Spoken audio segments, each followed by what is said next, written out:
My professor threatened to fail me for missing class because I was in court testifying against my father. When I begged him to reconsider, he smirked and said, "We all have to deal with personal drama." I didn't say a word. That was 2 months ago. Last night, he locked himself in his office, and campus security had to break the door open. I missed a single midterm. 1. I had a 93% in the class. I emailed my professor 3 days before, explained everything, where I'd be, why I couldn't be there, and attached the court summons as proof. This wasn't even my first issue with him. He'd previously rolled his eyes when I asked for extra office hours and told me, "This isn't high school." When I told him my PTSD makes timed tests harder, he said, "Everyone has something." He was that kind of professor, dismissive, cold, smug about being harsh. I was always terrified to give him any reason to dislike me more. But this wasn't something I could just skip. I was testifying against my father, the man who broke my ribs when I was 10, who slammed my mom into walls so hard the neighbors once thought we had a car crash inside, who made my little brother flinch every time a door shut too loud. And for the first time in our lives, we were all going to speak against him, together, in court. It took me years to convince my family we were strong enough, brave enough. I wasn't going to miss it. So I sent the email. I was respectful. I even said,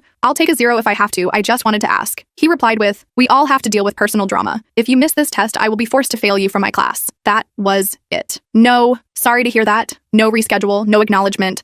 I reread it 5 times. I felt like I was being slapped for even asking. His no terrified me, but not as much as what I was preparing for. Because when I walked into court to testify against my father, he looked right at me and said, "Loud enough for me to hear, you think this makes you free? I'll find you." That night after the trial, I couldn't sleep. So I made a video. No makeup. Hoodie on. Just me reading the email. Then I added a photo of the court docket, a blurred out version of the testimony schedule, a screenshot of the syllabus that clearly said, "Emergencies will be considered." I didn't expect much. By the time I woke up, the video had over 25,000 views. People were furious, and rightfully so. Students from my school flooded the comments. "Is this Professor Larrington? He failed me too when my mom died. He told me migraines weren't real." The university's email inbox slammed. By 5 p.m., he sent me a new email. "Apologies. You can retake the midterm. Let me know when." No apology for what he said. Just a reset. I retook the exam, got an 89, passed the class. I thought that was the end of it. It wasn't. 2 weeks later, I got a call from my mom. Her voice was shaking. "He knows," she said. "He knows where you are." I asked her what she meant. She told me my dad called her, laughing. Said he was proud of the TikTok I made. Said he hoped I was ready to see him again soon. He mentioned the university, my dorm building, even my class schedule. I asked how he got that. She said,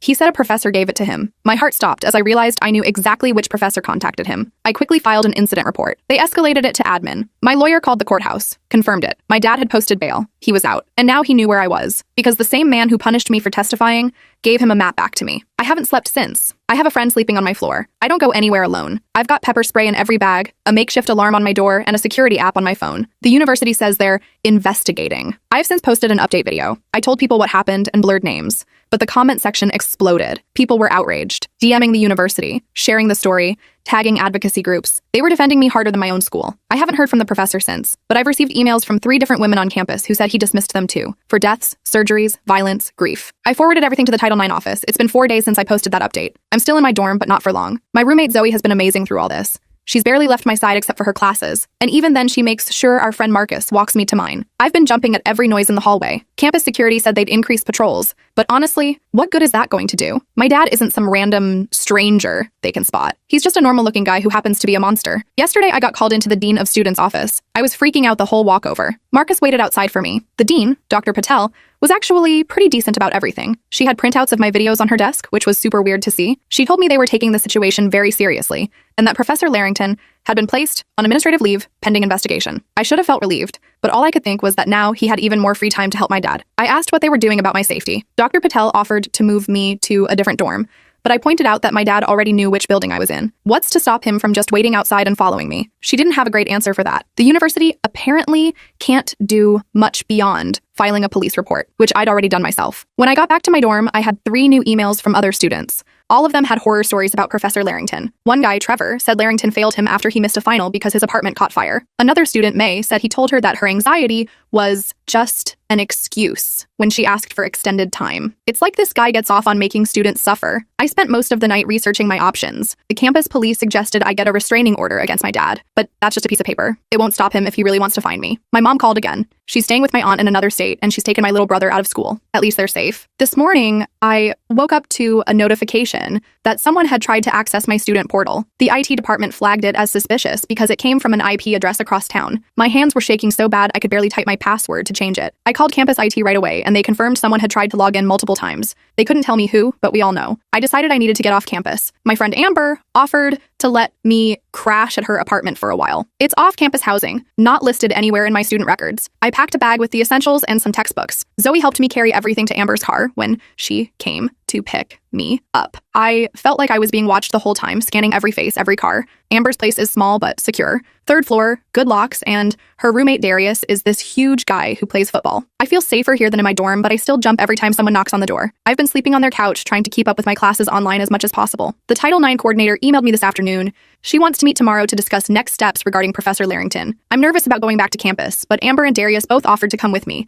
Strength in numbers, I guess. I've been checking my phone constantly. Part of me is terrified I'll get a message from my dad, and part of me is terrified I won't and he'll just show up somewhere. I keep having flashbacks to when I was a kid, how he would act all normal and charming in public, then turn into a monster at home. No one ever believed us because he was so good at hiding it. My therapist squeezed me in for an emergency session over Zoom. She reminded me to breathe, to focus on what I can control, but it's hard when it feels like my life is spiraling. She suggested I document everything, which I've been doing obsessively. Every weird notification, every suspicious email, every time I think I see someone who looks like my dad or Professor Larrington. The comments on my videos are still blowing up. Some people are saying I should sue the university. Others are offering to let me stay with them, which is nice but also kind of scary considering I don't know these people. A few trolls are saying I'm making it all up for attention, which makes me want to scream. Why would anyone make this up? I got a weird email tonight from an address I didn't recognize. It just said, "You should be more careful about what you share online." No signature, nothing else. I reported it to campus security, but they just added it to my file. I'm trying not to panic, but it's getting harder. My brother called me from my aunt's house. He's only 15, but he sounded so grown up. He told me he was proud of me for standing up to dad, for making the videos. He said he wished he was brave like me. I started crying because I don't feel brave at all. I feel terrified all the time, but hearing him say that made me realize I have to keep fighting. Not just for me, but for him, too. Tomorrow, I have to go meet with the Title IX people. Then I have a class I can't miss because we have a group project presentation. I'm going to have Amber drop me off and pick me up. I've mapped out exactly where I'll be, made sure there are always people around. I've told all my professors what's going on, and most of them have been understanding, except for Professor Winters, who's taking over Larrington's class temporarily. He sent an email to everyone saying we shouldn't jump to conclusions about Professor Larrington and that there are 2 sides to every story. I wanted to reply asking what possible justification there could be for giving my information to my abusive father, but I didn't. I just forwarded his email to the Title YX office. I keep checking the windows at Amber's apartment, making sure they're locked. I've set up a chair against the door, even though Darius laughed and said no one's getting past him. I can't help it. Years of hypervigilance don't just go away because you're technically safer. The police called with an update about my dad. They've been trying to locate him, but haven't had any luck. His last known address was vacated, and he hasn't shown up at his job in days. That scares me more than if they'd found him, honestly. It means he could be anywhere, watching, waiting. I'm trying to stay focused on my classes, on just getting through each day. But it's hard when every notification makes my heart race, when every stranger could be him. I keep thinking about what he said in court. I'll find you. And now, thanks to Professor Larrington, he might. I woke up this morning on Amber's couch with a stiff neck and that familiar knot of dread in my stomach. Today's the day I have to go back to campus for that Title IX meeting. I checked my phone, 3 missed calls from my mom, and a text from Zoe asking if I'm okay. I called my mom back first. She sounded exhausted, said my dad's car was spotted near my aunt's neighborhood yesterday. Just driving through, but still, they're thinking about moving again. I feel so guilty that my whole family is being uprooted because of me. Amber made coffee while I showered. I borrowed some of her clothes since I didn't pack much. Darius was already gone for early football practice, but he left a note saying he'd meet us on campus later. The ride to school was quiet. I kept checking the mirrors to see if anyone was following us. Amber noticed and tried to distract me by blasting music and singing badly. It helped a little. We parked far from the administration building, which meant walking across the quad. I wore a baseball cap and kept my head down. Stupid, probably. It's not like my dad wouldn't recognize me just because I'm wearing a hat. Every male figure in the distance made my heart rate spike. A guy who looked vaguely like Professor Larrington was talking to some students near the library, and I nearly had a panic attack until I realized it was just Professor Chen from the math department. The Title IX coordinator, Ms. Reeves, met us in a small conference room.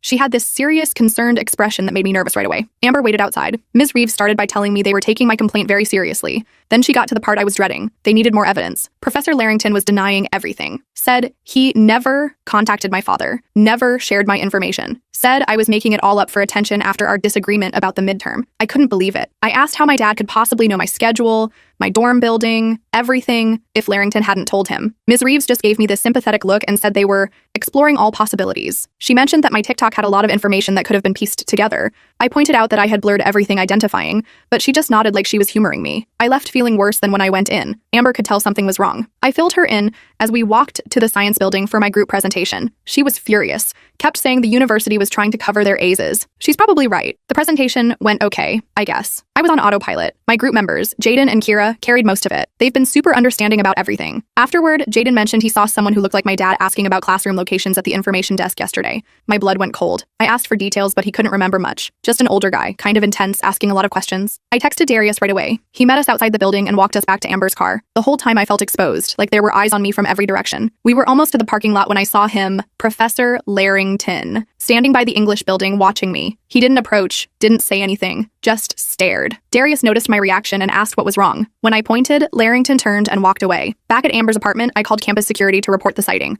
They said they'd make a note of it, but couldn't do anything since he wasn't technically banned from campus yet. The investigation was still ongoing. I wanted to scream. I checked my email and found a message from Dr. Patel, the dean. She wanted to meet again tomorrow. No explanation why. Just urgent matters to discuss. Great. More stress. Amber suggested I stay off social media for a while, but it's the only place I feel supported right now. The comments on my videos are full of people sharing similar stories, offering advice, virtual hugs. Some law students even messaged me offering to help with restraining orders pro bono. I took one of them up on it. A third year named Vanessa who seems to really know her stuff. I couldn't sleep that night. Kept thinking I heard noises outside the apartment. Around 3 a.m., a car alarm went off in the parking lot. I nearly jumped out of my skin. Darius went to check it out but said it was just some random car, probably set off by a cat or something. Still, I stayed awake until sunrise, just staring at the ceiling. The meeting with Dr. Patel the next day was unexpected. She seemed different, less sympathetic, more businesslike. She had a folder in front of her with printouts of my TikToks. She started by saying the university was concerned about the narrative being presented online, that they had a responsibility to all parties involved, including Professor Larrington. My stomach dropped. Then she slid a paper across the desk. It was an agreement, basically saying I would remove my videos, stop discussing the situation publicly, and in return, they would transfer me to different classes and provide security accommodations. I asked what would happen to Larrington. She avoided the question, just repeated that they were investigating thoroughly. I didn't sign it. Told her I needed to think about it. She seemed annoyed but said I had 48 hours to decide. As I was leaving, she mentioned that these situations could impact a student's academic standing and that the university values discretion. It felt like a threat. I was shaking when I met Amber outside. She took one look at my face and suggested we go get coffee off campus to talk. We went to this little place called Bean There, done that, about a mile from school. I was telling her about the meeting when I noticed a man sitting alone in the corner, partially hidden behind a newspaper. Something about his posture seemed familiar. I tried to get a better look without being obvious. The man lowered his paper slightly, and I caught a glimpse of his face. It wasn't my dad. It was worse. It was Professor Larrington. He was watching us. Amber saw my expression and turned to look. By the time she did, he was gathering his things. He walked past our table on his way out. Didn't say a word. Just gave me the small, knowing smile that made my skin crawl. We left immediately. Amber wanted to report it, but what would we say? That a professor was having coffee at a public place? It wasn't illegal, just terrifying. Back at the apartment, I found a note had been slipped under the door. Plain white paper, typed message. Family matters should stay in the family. No signature. Darius wasn't home yet. Amber called the police, but they just took a report over the phone. Said there was no explicit threat, so not much they could do. I was starting to feel like I was losing my mind. Was I overreacting? Was this all just coincidence? But then I remembered my dad's words in court. I'll find you. And I knew this was real. The danger was real. That night, someone tried to get into the apartment. We heard the doorknob rattling around midnight. Amber called 911 while Darius grabbed a baseball bat and stood by the door. By the time the police arrived, whoever it was had gone. The officers looked around outside but didn't find anyone suspicious. They suggested we get a security camera. I couldn't stay there anymore. I was putting my friends in danger, but where could I go? My mom and brother were hiding at my aunt's. My other friends all lived on campus, which wasn't safe either. I felt trapped. The next morning, I got an email from an address I didn't recognize. The subject line was, "We need to talk." The message was brief. I know what Larrington did. I have proof. Meet me at the library, 3rd floor study room C, 2 p.m. today. Come alone. No signature. I showed Amber and Darius. They both said it was obviously a trap. But what if it wasn't? What if someone really did have evidence? I needed something concrete to take to the Title IX office, to the police. Something they couldn't ignore. We argued about it for an hour. Finally, we came up with a compromise. I would go, but not alone. Darius would come with me but stay nearby, not in the room. Amber would wait outside the library as backup. We'd all keep our phones on and ready to call for help. The library was busy when we arrived, which was reassuring. Lots of witnesses if anything happened. Darius positioned himself at a study table with a clear view of room C. I took a deep breath and went in. The room was empty when I got there. I sat down, keeping my phone in my hand, ready to text Darius if needed. At exactly 2 p.m., the door opened. A woman walked in. I didn't recognize her at first. Then it clicked. She was Professor Larrington's teaching assistant, Natalie. I'd seen her in class a few times. She looked nervous, kept glancing over her shoulder as she sat down. She pulled out a folder and slid it across the table without saying anything. I opened it cautiously. Inside were printouts of emails between Professor Larrington and my father. My hands started shaking as I read them. The first email was from my dad. dated right after my TikTok went viral. He'd somehow found Larrington's email and reached out, saying he was concerned about his daughter and wanted to resolve the situation. Larrington's response was brief but damning. He gave my dad my sexual, my dorm info, everything. He even suggested times when I'd be alone between classes. I looked up at Natalie, who was watching me with a mixture of guilt and determination. She explained in a hushed voice that she had access to Larrington's university email for administrative purposes. She'd found these while looking for something else and realized what was happening. She'd been debating what to do for days before finally deciding to contact me. I asked why she was helping me. She hesitated, then rolled up her sleeve. There were old scars on her arm. She didn't elaborate, just said she knew what it was like to be afraid of someone who should protect you. I thanked her, trying not to cry. This was it. Actual proof that Larrington had helped my dad. As we were talking, my phone buzzed with a text from Darius. Someone's watching the room. Older guy, baseball cap. Not coming closer, but definitely watching. My heart started racing. Natalie saw my face change and asked what was wrong. I showed her the text. She went pale, said she needed to go, that no one could know she'd helped me. She made me promise not to tell anyone where I got the emails. Before she left, she whispered that Larrington had been acting strange lately, paranoid,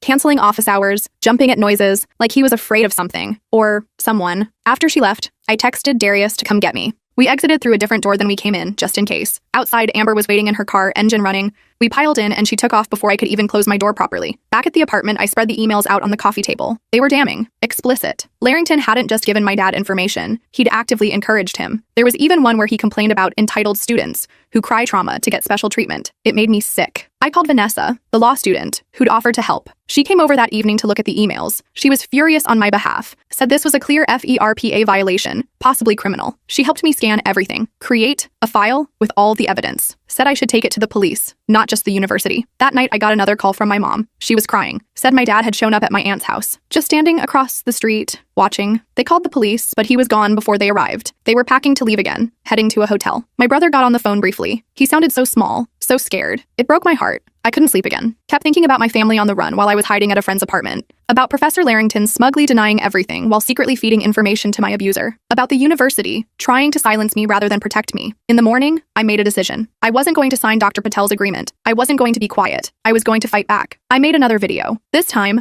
I didn't blur the emails. I didn't name Natalie or say how I got them, but I showed Larrington's words in his own writing. I explained how the university had tried to get me to sign an NDA, how they'd prioritized their reputation over my safety. I posted it before I could lose my nerve. It exploded even faster than the first one. Within hours, it had over 1 million views. News outlets started reaching out. Student groups on campus organized a protest outside the administration building. The hashtag #FireLarrington was trending locally. Dr. Patel called me almost immediately. She sounded panicked, asked why I would escalate the situation when they were working on a resolution. I told her I had given them a chance to do the right thing, and they chose not to. She said I needed to come in right away to discuss the ramifications of my actions.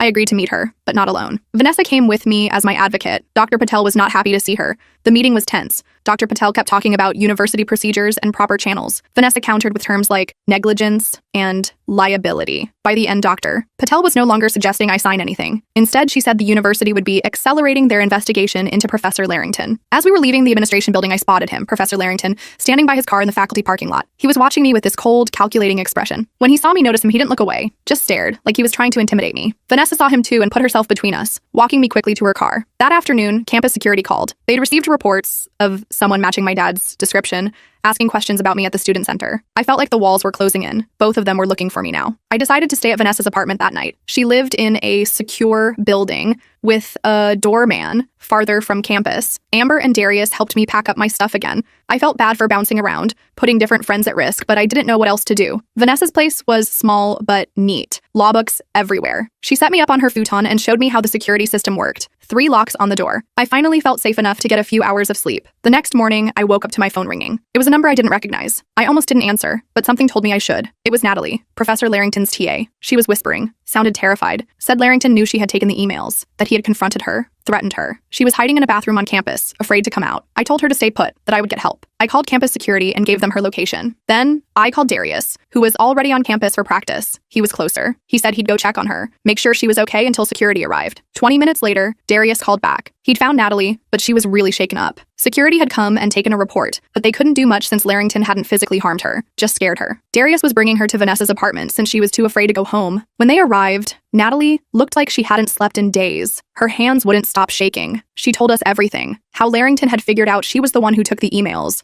How he'd cornered her in his office and told her she'd regret interfering. How he'd mentioned knowing where she lived. It was the same playbook he'd used with me. Vanessa documented everything Natalie told us, taking notes for a potential restraining order. I made Natalie some tea, feeling a strange sense of calm despite everything. For the first time, I wasn't alone in this. Other people had seen behind Larrington's mask. We had evidence. We had each other. That afternoon, I got an email from the title IX office. Professor Larrington had been placed on administrative leave pending the outcome of the investigation. His campus access had been revoked. It wasn't enough, but it was something. Natalie decided to stay with a friend rather than go home. Before she left, she hugged me and apologized for not coming forward sooner. I told her I understood. Fear is a powerful thing. Later that evening, my phone rang again. Unknown number. I answered cautiously. It was my dad. My blood turned to ice as I heard his voice. He sounded calm, almost cheerful. Said he'd been looking all over for me. That we needed to talk face to face. That running and hiding wasn't going to solve anything. I didn't say a word, just listened in horror as he described places I'd been recently. The coffee shop, the library, Amber's apartment building. He knew. He'd been watching, following. He ended with, "Your professor friend isn't very reliable anymore, but I don't need him to find you." I hung up and immediately called the police. They took a report, but said the same thing as before. Without an explicit threat, there wasn't much they could do. They suggested I come to the station to file for a restraining order in person. Vanessa offered to drive me first thing in the morning. That night was the worst yet. Every noise made me jump. I kept thinking I saw shadows moving outside the windows. Vanessa stayed up with me talking, trying to keep my mind occupied. She told me about other cases she'd worked on, other survivors who had fought back and won. It helped a little. Morning came after what felt like years. I was exhausted, but determined. Vanessa and I were getting ready to go to the police station when my phone buzzed with a news alert. Local university professor suspended amid allegations of misconduct. There was Larrington's face on my screen. The article mentioned serious violations of student privacy and ongoing investigations. For a moment, I felt a flicker of victory. Then my phone rang again. My mom. She was crying so hard I could barely understand her. My brother was missing. He'd gone outside to get something from the car at the hotel where they were staying and never came back. They found his phone on the ground next to the car. No sign of a struggle, but no sign of him either. I knew immediately. My dad had him. This was his revenge. For testifying. For the videos. For everything. My mom was still talking, saying the police were looking. That I should stay where I was. Stay safe. But I couldn't. This was my fault. I had to fix it. I told Vanessa what happened. She immediately said we needed to call the police. That I shouldn't try to handle this myself. She was right, logically. But logic wasn't driving me anymore. Fear was. Fear for my brother. I knew my dad. Knew what he was capable of. The police wouldn't find him in time. While Vanessa was in the other room calling the police, I got a text from another unknown number. Want to see your brother again? Come alone to the old boathouse at Lakeside Park. 1 hour. Tell anyone and he pays for it. There was a photo attached. My brother, looking terrified, holding today's newspaper. I didn't think. I just acted. I grabbed my keys, my phone, and slipped out while Vanessa was still on the phone. I left her a note saying I was going to the police station myself, that I needed some time alone. A lie, but I couldn't risk my brother's safety. I took an Uber to a spot near the park, then walked the rest of the way. My heart was pounding so hard I could feel it in my throat. The park was mostly empty on a weekday morning. The old boathouse sat at the edge of the lake, partially hidden by trees. It had been closed for renovations for months. As I approached, I tried to formulate a plan. I had my phone. I could record, call for help if needed. I had the pepper spray in my pocket, but mostly I was running on adrenaline and desperation. The boathouse door was unlocked. I pushed it open slowly, wincing at the creak of rusty hinges. Inside was dim, dusty, construction materials scattered around. And there, sitting on a bench by the window, was my brother, alone. No sign of my dad. I rushed to him, checking if he was hurt. He seemed physically fine, just scared and confused. He told me dad had tricked him, said mom needed help carrying something, had grabbed him and forced him into a car, brought him here and told him to wait, that I was coming. I was helping him up when I heard footsteps behind me. I turned, expecting to see my dad. Instead, I saw Professor Larrington. He was smiling that same cold smile from the coffee shop. And next to him, looking equally pleased with himself, was my father. Family reunion, my dad said, closing the door behind them. Just like old times. I froze, my arm still around my brother's shoulders. My dad and Larrington stood there, like some twisted team up I never saw coming. My mind was racing, trying to figure out how to get us both out of here safely. You two know each other? I asked, trying to buy time while I slipped my hand into my pocket, feeling for my phone. My dad laughed. Your professor reached out after your little internet stunt. Turns out we have a lot in common. Both of us dealing with ungrateful kids who don't know their place. Larrington nodded. Your father understands respect. Something you clearly never learned. I could feel my brother trembling beside me. I squeezed his shoulder, trying to reassure him. My phone was in my pocket, but I couldn't exactly pull it out and call for help with them watching. I needed a distraction. So what's the plan here? I asked, trying to sound braver than I felt. You can't just keep us here. We're going to have a family discussion, my dad said, taking a step closer. About consequences, about loyalty, about keeping family business private. I backed up, pulling my brother with me. This isn't exactly private with him here. I nodded toward Larrington. Richard is a friend now, my dad said. He understands what it's like when someone tries to ruin your life with lies. Larrington, Richard, was scanning the boathouse like he was looking for something. Where's your little friend? The teaching assistant? I thought she might show up too. I came alone, like you asked, I said, still backing up until we hit the wall. There was a window behind us, but it was too small for either of us to fit through. My dad pulled out his phone. Let's call your mother, tell her everything's fine, that you and your brother are with me now. She won't believe you, I said. She will if you tell her, he replied, holding out the phone. I shook my head. I'm not doing that. His face darkened. That familiar look that always came before the worst moments of my childhood. You don't have a choice. Larrington was getting fidgety. We should hurry this up. Someone might come looking. No one knows we're here. My dad snapped at him. I saw my chance. Actually, I told my roommate exactly where I was going. And the police. They're probably already on their way. It was a complete lie. But I saw doubt flicker across Larrington's face. My dad just laughed. Nice try. I've known you your whole life. You're a terrible liar. He was right about that. But his certainty gave me an idea. Fine, I said, trying to sound defeated. What do you want me to do? Take down the videos? I will. Just let my brother go. My dad seemed to consider this. The videos are just the start. You've been poisoning this family against me for years, making up stories, turning your mother against me, your brother. My brother, who had been silent until now, suddenly spoke up. She didn't make up anything. I saw what you did to Mom, to her, to all of us. My dad's attention shifted to him, and I used that moment to slide my hand back into my pocket. This time, I managed to press the emergency SOS on my phone. I had no idea if it would work, if anyone would come, but it was something. You, too? My dad said to my brother. After everything I've done for you? What have you ever done except make us afraid? My brother shot back, and I felt a surge of pride through my fear. He'd always been the quiet one, the one who tried to stay invisible around our dad. Larrington was pacing now, clearly nervous. This is taking too long. We need to get them out of here. To where? I asked, trying to keep them talking. Every minute we stalled was another minute for someone to realize we were missing. Somewhere we can sort this out privately, my dad said. As a family. He's not family. I nodded at Larrington again. No, but he's been very helpful, my dad smiled. Providing information, a place to meet. He even suggested this little trip might convince you to be more cooperative about those videos. Larrington stopped pacing. I never said to hurt them, just to scare them a little. Make them understand actions have consequences. My dad gave him a look that made my blood run cold. I'd seen that look before, right before the worst beatings. Sometimes lessons need to be memorable. I could see Larrington realizing he might be in over his head. He wasn't a physical abuser like my dad. He was the type who used his position, his authority. Different kinds of monsters. This wasn't the agreement, Larrington said, backing toward the door. I'm not getting involved in anything illegal. My dad's attention was fully on Larrington now. A bit late for that, isn't it? Sharing student information? Helping me find them? Pretty sure that's already illegal. While they argued, I whispered to my brother, when I say run, head for the door. Don't stop. He gave a tiny nod. I reached into my other pocket, gripping the pepper spray. I'm leaving, Larrington announced, turning toward the door. This has gone too far. My dad grabbed his arm. You're not going anywhere until this is finished. That was my chance. Run! I shouted, pulling out the pepper spray and aiming it at both men. My brother bolted for the door as I sprayed. I caught my dad directly in the face. He screamed, hands going to his eyes. Larrington got some splashback and staggered sideways, but he was still between us and the exit. My brother reached the door first, yanking it open. Larrington, despite the pepper spray, lunged for him. I threw myself forward, tackling Larrington from behind.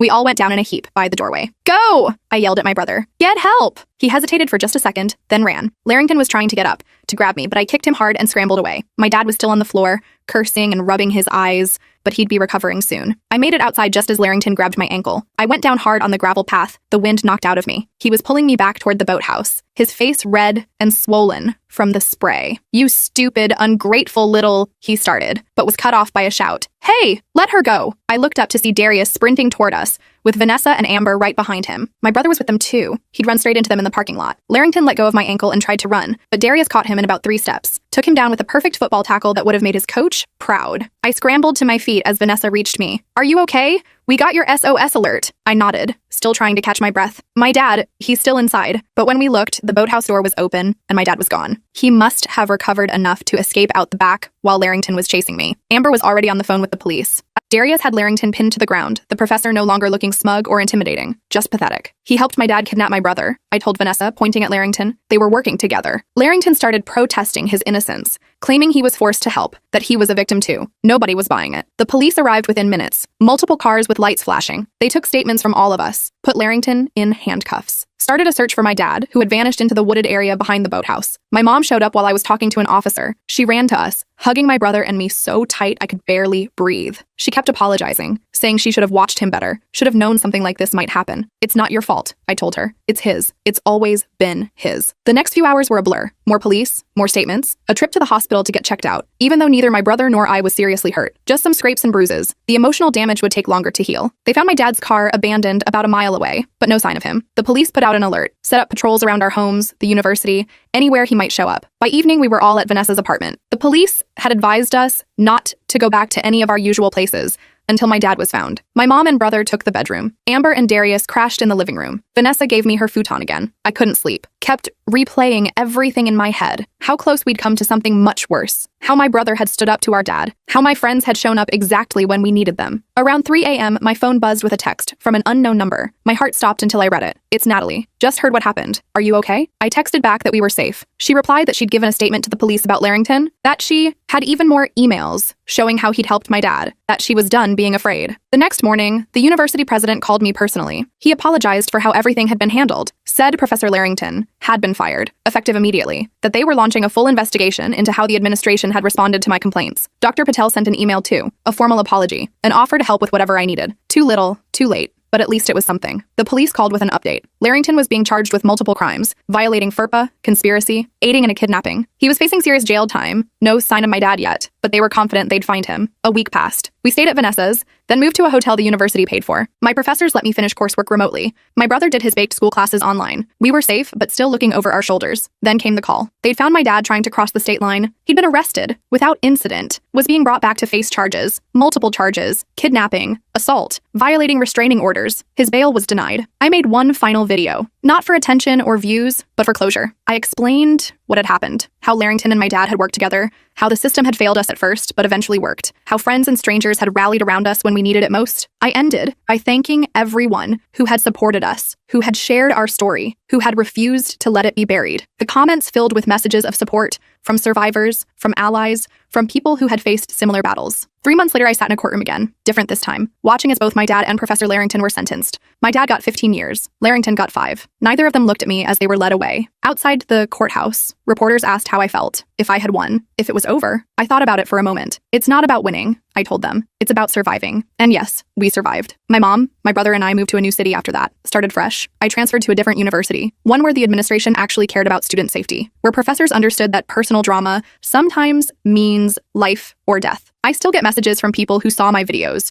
who faced similar situations with abusers, with institutions that failed them. I try to help when I can, point them toward resources, tell them they're not alone. Sometimes I still wake up in the middle of the night, heart racing, thinking I hear footsteps. The fear doesn't just disappear, but it gets better, day by day, and I'm not facing it alone anymore. My brother doesn't flinch at loud noises now. My mom laughs more easily. And me? I'm still figuring it out, still healing, still speaking up when something's wrong, because that's the thing about finding your voice. Once you do, it's hard to stay silent again.